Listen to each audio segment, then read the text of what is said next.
നിയമസഭയിൽ ഭൂരിപക്ഷം ന്യൂനപക്ഷമാകുന്നുവെന്ന് SNDP യോഗം ജനറൽ സെക്രട്ടറി വെള്ളാപ്പള്ളി. ന്യൂനപക്ഷം വോട്ട് ബാങ്കാണെന്നും അവർ ഒരുമിച്ച് നിൽക്കുകയും ചെയ്യുന്നു. ഭൂരിപക്ഷം അത് മനസ്സിലാക്കണമെന്ന വിമർശനം. നിയമസഭയിലെ ഹിന്ദു MLA മാർ കുറയുന്നതിലെ ആശങ്കയും അദ്ദേഹം ചൂണ്ടിക്കാട്ടി. VDയെ സ്പോൺസർ ചെയ്തിരിക്കുന്നത് ലീഗ് എന്നും വെള്ളാപ്പള്ളി കൂട്ടിച്ചേർത്തു. വിശദാംശങ്ങളുമായി മനോജ് ചേരുകയാണ്. മനോജ്, വലിയൊരു സത്യം തന്നെയാണ് വെള്ളാപ്പള്ളി വ്യക്തമാക്കിയത്. നിയമസഭയിൽ ഭൂരിപക്ഷമാകുന്നു ന്യൂനപക്ഷം എന്ന ആ ഒരു കണക്ക് തന്നെയാണ് അദ്ദേഹം വിശദമാക്കിയത്. മറ്റെന്തൊക്കെ കാര്യങ്ങളാണ് ഇതുമായി ബന്ധപ്പെട്ട് അദ്ദേഹം വിശദീകരിച്ചത്?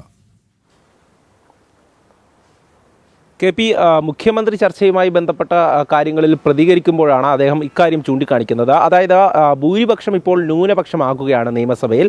അതായത് MLA-മാരെ സംബന്ധിച്ചിടത്തോളം ന്യൂനപക്ഷ MLA-മാർ വരുമ്പോൾ, അതായത് അവർ ഒന്നിച്ചു നിന്നുകൊണ്ട് വോട്ട് ബാങ്കാണ്, അതുകൊണ്ടാണ് ഇത്രയധികം വിജയം അവർക്ക് കൈവരിക്കാൻ പറ്റുന്നതെന്നും അങ്ങനെ മാറി വരുമ്പോഴുള്ള ആശങ്ക കൂടെ പ്രകടിപ്പിക്കുകയാണ്. കാരണം നിയമസഭയ്ക്കുള്ളിൽ പരിശോധിച്ചു കഴിഞ്ഞാൽ ഇന്ന് ഈ 140 MLA-മാരിൽ ഈ ഒരു തിരഞ്ഞെടുപ്പ് കഴിയവേ എത്രത്തോളമാണ് ന്യൂനപക്ഷം ഉണ്ടായിരിക്കുന്നത് എന്നുള്ളതിനെക്കുറിച്ച് അദ്ദേഹം കൃത്യമായി പറയുന്നുണ്ട്.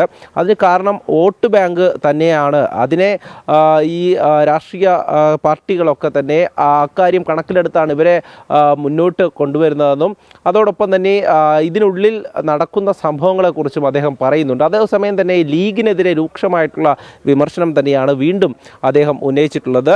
ഈ കോൺഗ്രസിലെ മുഖ്യമന്ത്രി ചർച്ച നടക്കുമ്പോൾ VD സതീശനാകരുത് എന്ന ഒരു ആഗ്രഹം അദ്ദേഹം പരോക്ഷമായി മുന്നോട്ട് വെക്കുന്നുണ്ട്. അതിൻ്റെ കാരണം ലീഗാണ് VD സതീശനെ സ്പോൺസർ ചെയ്തിരിക്കുന്നത്. ലീഗ് ചാടിക്കളിക്കട എന്ന് പറഞ്ഞു കഴിഞ്ഞാൽ സതീശൻ ചാടിക്കളിക്കും എന്നൊക്കെയാണ് ഇപ്പോൾ വെള്ളാപ്പള്ളി പറഞ്ഞു വെക്കുന്നത്. എന്തായാലും ഇതിൽ അദ്ദേഹം പറഞ്ഞ 1-2 പ്രധാനപ്പെട്ട കാര്യം ഞാൻ നേരത്തെ ചൂണ്ടിക്കാട്ടി. ഒന്ന്, നിയമസഭയ്ക്കുള്ളിലെ കാര്യമാണ്. ഈ ഭൂരിപക്ഷം ന്യൂനപക്ഷമാകുന്നു എന്നുള്ള ആരോപണം.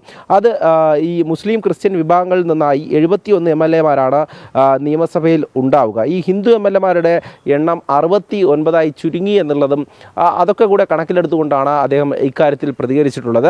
അതേസമയം തന്നെ ഞാൻ നേരത്തെ സൂചിപ്പിച്ചു, ലീഗ് എന്ത് ചെയ്യണം, അല്ലെങ്കിൽ ലീഗാണ് ഇക്കാര്യങ്ങളൊക്കെ തീരുമാനിക്കുന്നതെന്ന തരത്തിലേക്ക് ഈ സാഹചര്യം മാറിയിരിക്കുന്നു എന്നുള്ളതാണ് അദ്ദേഹം ആശങ്കയോടുകൂടി ചൂണ്ടിക്കാണിക്കുന്നത്. പക്ഷേ ആരധികാരത്തിൽ വന്നാലും SNDP-യെ ഒന്നും ചെയ്യില്ല എന്നുള്ള കാര്യം കൂടെ അദ്ദേഹം മുന്നോട്ട് വയ്ക്കുന്നുണ്ട്.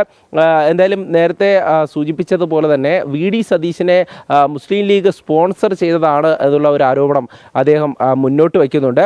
അതേസമയം തന്നെ ഈ തെരഞ്ഞെടുപ്പുമായി ബന്ധപ്പെട്ട് ലീഗിൻ്റെ നിലപാടെന്ന് പറയുന്നത്, അത് ലീഗിൻ്റെ നിലപാടിനെ പരസ്യമായി താൻ എതിർത്തിട്ടുണ്ട്. പക്ഷേ തനിക്കെതിരെ പലതരത്തിലുള്ള ഭീഷണികളൊക്കെ വന്നിട്ടുണ്ട് എന്നുള്ളതാണ്. അതായത് കേരളത്തിനുള്ളിൽ സത്യം പറയാൻ പാടില്ലാത്ത ഒരു സാഹചര്യത്തിലാണ് പോയിക്കൊണ്ടിരിക്കുന്നത് എന്ന് അദ്ദേഹം ചൂണ്ടിക്കാണിക്കുന്നുണ്ട്. അതേസമയം തന്നെ BJP-യുടെ വിജയത്തെയും അദ്ദേഹം സൂചിപ്പിക്കുന്നുണ്ട്. ബംഗാളിൽ ആദ്യം ഇത്തരത്തിൽ വിജയിച്ചു വന്നവരാണ് പിന്നീട് ഭരണത്തിലേക്ക് എത്തിയതെന്നും അതുകൊണ്ട് തന്നെയാണ് കേരളത്തിൽ പരസ്യമായി ലീഗിൻ്റെ നിലപാടിനെ എതിർത്തവരാണ് BJP എന്നും അദ്ദേഹം സൂചിപ്പിക്കുന്നുണ്ട്.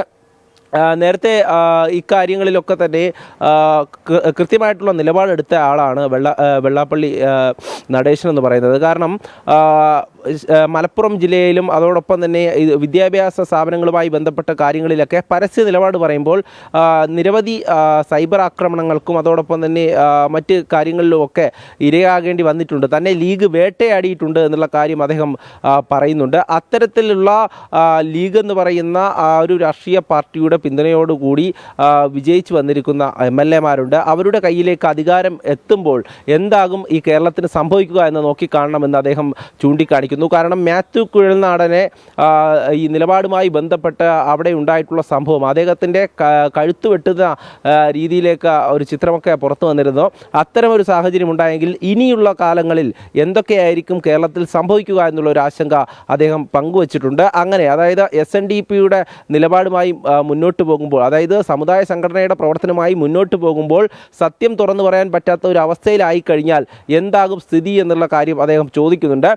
എന്തായാലും കേരളത്തെ സംബന്ധിച്ചിടത്തോളം ഇക്കാര്യങ്ങളിലെല്ലാം തന്നെ ഒരു ആശങ്ക എന്ന് പറയുന്നത്, ഇപ്പോൾ അദ്ദേഹം പരസ്യമായല്ലെങ്കിലും പരോക്ഷമായി പറയുന്നത് ആലപ്പുഴയിൽ നിന്നൊരു മുഖ്യമന്ത്രി ഉണ്ടായാൽ സന്തോഷമെന്ന് വെള്ളാപ്പള്ളി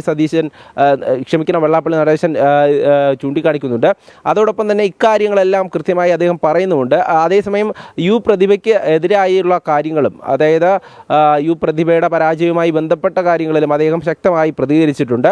എന്തായാലും ഇക്കാര്യങ്ങളെല്ലാം കൂട്ടിച്ചേർത്തുകൊണ്ട് തന്നെ വെള്ളാപ്പള്ളി നടേശൻ്റെ നിലപാട് എന്ന് പറയുന്നത് ഇപ്പോഴും ലീഗിൻ്റെ നിലപാടിനെതിരെ തന്നെയാണ്. ആ ലീഗിൻ്റെ നിലപാടിനെ ശക്തമായി എതിർക്കും എന്നുള്ള കാര്യം തന്നെയാണ് അദ്ദേഹം ചൂണ്ടിക്കാണിക്കുന്നത്. അതിനി ആരൊക്കെ ഭരണത്തിൽ വന്നാലും ഒരു പ്രശ്നവുമില്ല, താൻ മുന്നോട്ട് പോകുമെന്നുള്ള കാര്യമാണ് അദ്ദേഹം പറഞ്ഞു വെക്കുന്നത്. യെസ്, എം മനോജാണ് വിശദാംശങ്ങൾ നൽകിയത്.